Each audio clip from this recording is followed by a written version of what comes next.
Yesterday I went to my first professional cricket match, the 100 at Lord's, and it was good fun.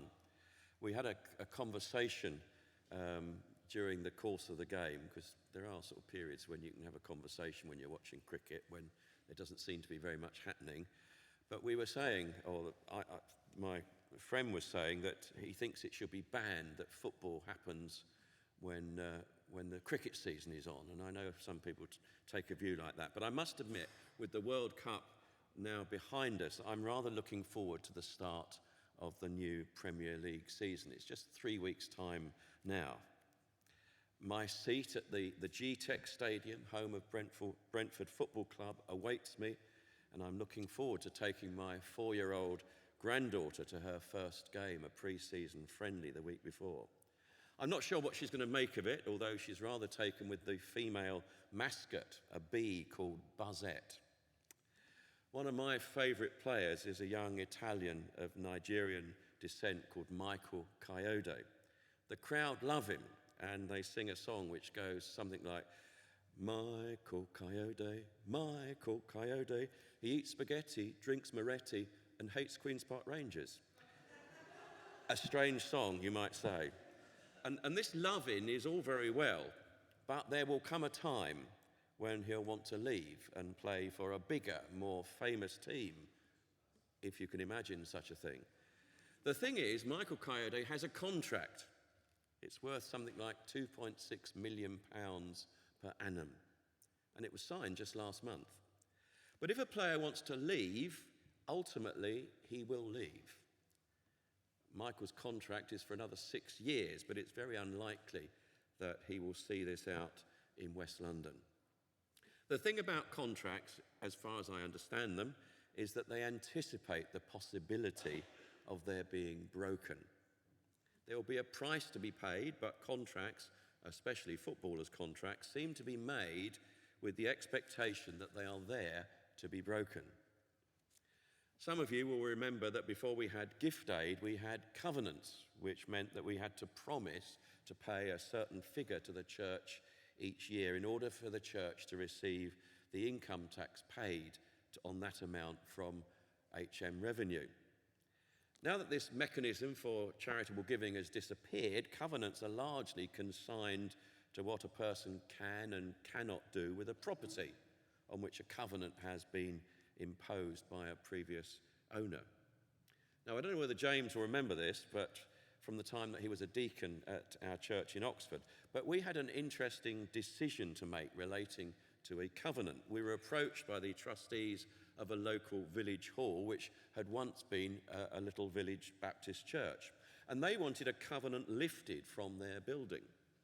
The hall had previously been this chapel and had an alcohol abstention covenant placed on it when it was sold. But the village hall committee now wanted to hold wine and cheese events and had to ask us, the nearest they could find to the previous owners, to agree to lifting the restriction. The covenants that we read about in the Bible often have implicit within them a means by which the people could start over again, like the village hall starting over again as a place for wine and cheese. You'll know those adverts, I think especially on daytime TV, or maybe not so much now, which offer credit to people who would find it hard to borrow from a bank, or people with county court judgments against them. And these adverts offer to consolidate a variety of debts into one new loan that can be paid off over the next 50 years. And they also suggest that people take out an individual voluntary arrangement to pay off creditors. An IVA is sometimes seen as a preferable alternative to bankruptcy, in which only a proportion of debts are repaid, but at the cost of restrictions on financial activity for a given period.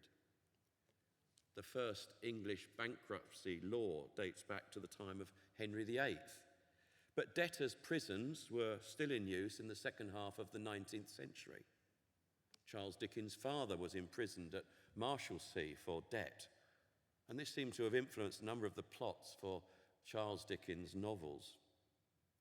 Debtors' prisons were horrible places and were quite unjust. If people had a little money, they could use it to buy certain privileges and freedoms, including being allowed out of prison to earn money to help pay off their creditors. If they couldn't earn and they had no sponsors, they were left to rot. The Old Testament gives us an insight into how debts were treated across the ancient world. If a person owed money, his family were taken into slavery to work off the debt. Deuteronomy 15 verses 1 to 3 describes the limits of this debt slavery. At the end of every 7 years, you must cancel debts. This is how it's to be done. Every creditor shall cancel the loan he has made to his fellow Israelite. He shall not require payment from his fellow Israelite or brother, because the Lord's time for cancelling debt has been proclaimed. You may require payment from a foreigner, but you must cancel any debt your brother owes you. Here we see how the idea of the Sabbath is used to limit debt slavery, although it did only apply to Israelites. The idea of the Sabbath was the need to rest, to recreate, to begin again. And the same idea lay behind the Sabbath year when debts were remitted and slaves were freed. It was an opportunity to begin again, an opportunity for a fresh start. And there were a number of occasions when God's people needed to make a fresh start. And these were often marked by covenants. After the flood, there was the rainbow covenant, marking God's promise to Noah. And as they began to repopulate the earth, this covenant, this rainbow promise that God would never send a flood again.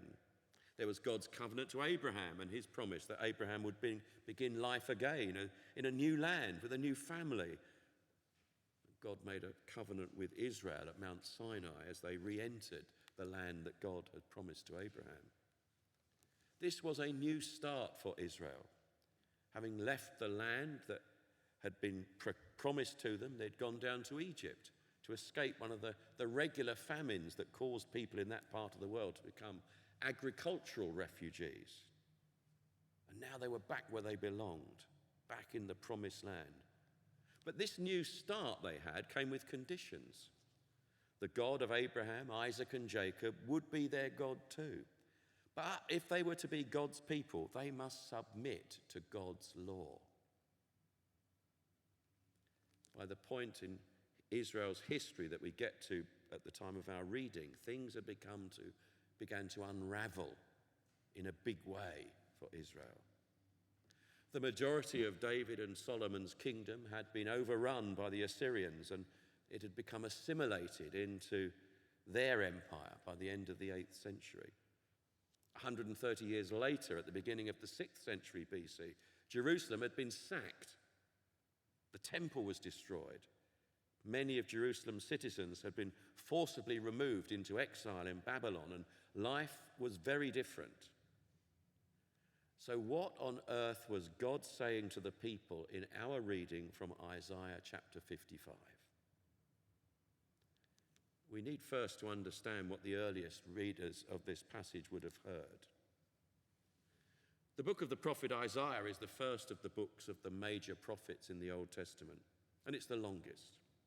For a long time, it has been divided up into 3 distinct sections. Chapters 1 to 39, which cover the period of the 8th to the 7th centuries. Chapters 40 to 55, which deal with the exile to Babylon in the 6th century.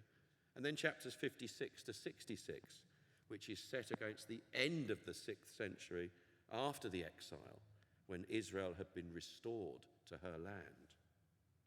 And chapter 55 is therefore the end of the section that seems to deal with the period during which Israel was in Babylon.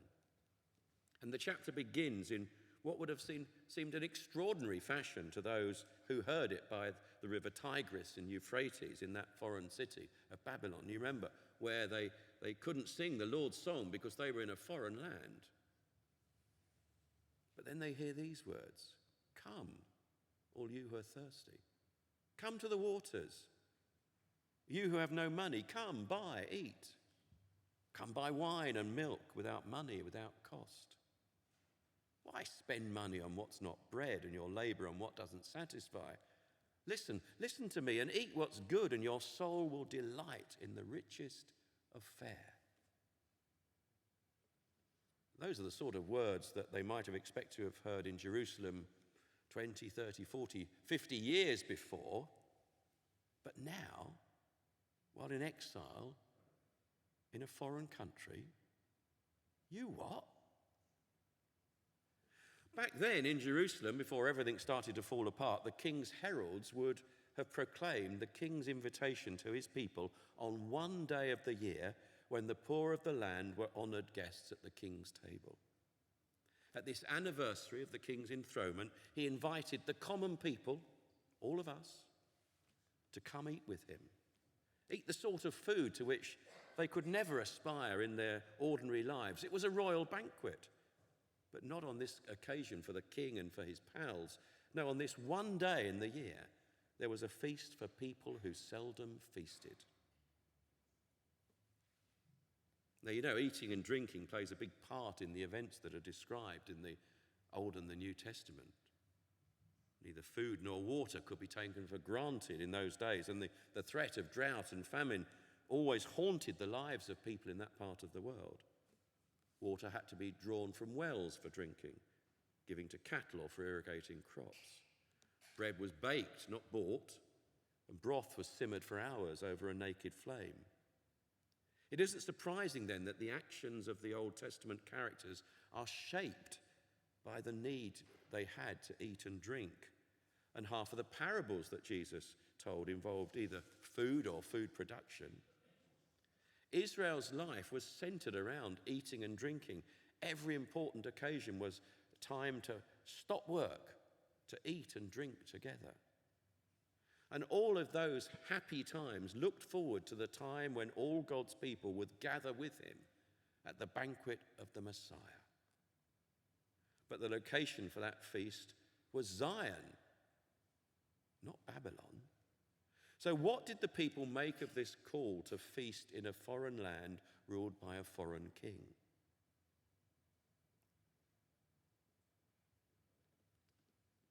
No royal picnics in the park for them. So what did the words of this prophet mean to them in their situation? Well, perhaps it took a while, but eventually it dawned on them that God was calling them again, but this time to a new covenant relationship. But how would this new covenant differ from the old covenant that God had made with David? That covenant was a promise that David's heirs would be on David's throne forever. But that hadn't happened. Otherwise, they would be sitting by the Jordan rather than the rivers of Babylon. But this was to be a new royal covenant, but a covenant with all of Israel. Crazy as it sounded, all of Israel would be a king. These incredulous people were not being invited just to an annual royal garden party. God was asking them to be his royal people. There was no David anymore, nor David's heirs. In fact, there wasn't really any Jerusalem anymore, much less a palace or a throne for an heir of David to sit on. But God was inviting all of these dispossessed people, this remnant of Israel, to be his new David. The prophet, you see, had taken this old idea that had failed and had given it new life. The king was dead, but long live the king, because you people are the king. Israel had been transformed. Despite exile, despite the resultant destitution, Israel had been given the opportunity to begin again as a religious community. They were to be God's royal witness to the nations. And the God of Abraham, Isaac, and Jacob, Israel's true and heavenly king, now beckoned dispossessed Israel to his royal table to eat the finest food and to drink the priceless wine. And just as their God had once had his David, his king, now God had his royal people. Israel would be the prince who would witness among the nations to those divine ways. and thoughts which are as high above ours as heaven is above earth. If we'd carried on our reading after our Old Testament lesson stopped, we'd have come to these verses. Seek the Lord while he may be found. Call on him while he is near. Let the wicked forsake his ways and the evil man his thoughts. Let him turn to the Lord, and he will have mercy on him, and to our God, for he will freely pardon. Who are these on whom the Lord is calling in these verses? Well, it's most likely that these were people from Jerusalem who had gone native. You might remember Jeremiah told the exiles that they should build houses, they should raise families, they should seek the welfare of the city. That city being Babylon. The thing is, there would have been some who took that too far. The word that's translated in our Bibles as the evil man can also be read as idolatrous. And it seems probable that this is referring to those who'd made themselves so much at home that they'd given up worshipping the God of Abraham, Isaac, and Jacob, and had given themselves over to Marduk, the god of the Babylonians. And one can see how this might have happened when King Nebuchadnezzar defeated Jerusalem's king Zedekiah. It was as though Marduk, the god of the Babylonian Empire, had defeated the God of Abraham, Isaac, and Jacob. That's how people saw things in those days. But now, just as Ezekiel, another Old Testament prophet, had promised, Israel would have new life breathed into her. She would live again. And God was calling all Israel, even those who'd been unfaithful to him, those who had assimilated to the false gods of Babylon, to come and join him in this resurrection experience.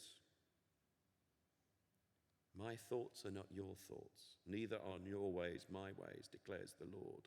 As the heavens are higher than the earth, so are my ways higher than your ways, and my thoughts than your thoughts.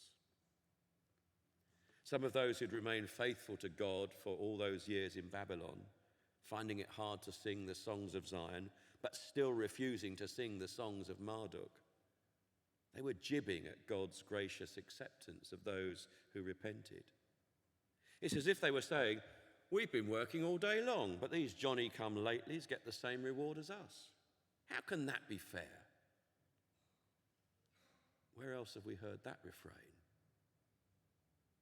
It has to be said that one of the loudest noises in all of Scripture is the grumbling of the faithful, whether it's about the provision of quail in the desert, or about people not getting their just deserts, or supposedly good people eating and drinking with bad people. The righteous faithful can always be relied upon to make a noise. And that noise will normally be complaints to the effect that why should others get for free what we've earned? And God's response to that complaint was, I don't do things your way. In the New Testament, the response is even clearer. Are you envious because I am generous? While this might have come as a surprise to the good people of Jerusalem who found themselves misplaced in Babylon, it should be no surprise to us. We've heard the complaints of the stop-at-home son and the response of the loving father. All these years I've been slaving for you and never disobeyed your orders, yet you never gave me even a young goat so I could celebrate with my friends. But when this son of yours, who squandered your property with prostitutes, comes home, you killed the fatted calf for him. My son, you remember the father said, you are always with me and everything I have is yours. But we had to celebrate and be glad because this brother of yours was dead and is alive again. He was lost and is found. It was the undeserving who were invited to this royal banquet, and that made our faithful counterparts back then feel the injustice of divine grace and ask, is it really fair to let these scabs, these turncoats, come back home with us as though nothing had happened? We might ask in the same vein, should the shepherd really leave the 99 abandoned sheep in the wilderness just to save one directionally challenged sheep who got himself lost? And this is where the Old Testament story of displaced people and the deserving and undeserving poor impacts we 21st century Christians. The cost of faithful discipleship includes learning the hard lessons of accepting the injustice of divine grace. And grace is a challenge to all our notions of meritocracy, about who deserves what. But the invitation to come home and share the feast is to all, not just to the faithful, which will come as a relief for most of us, I guess.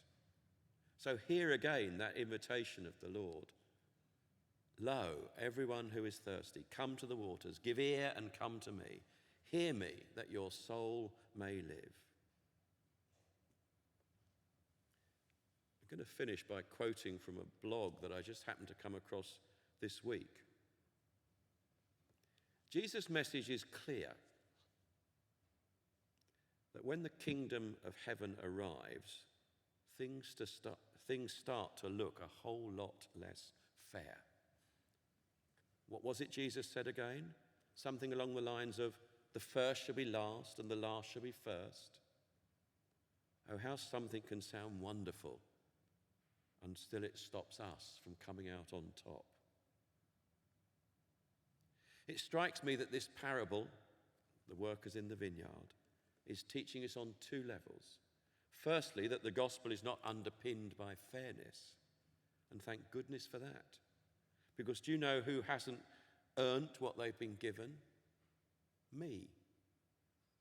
Nor have you, by the way. But also, if we're to be collaborators, deliverers of the message that the gospel can't stop offering up, that the kingdom of heaven has come near, then our perception and treatment of people can't be wholly underpinned by fairness either. If we want to be able to say something as wondrous as, this is what the kingdom of heaven is like, we need to offer out grace. And that's famously never fair. Amen.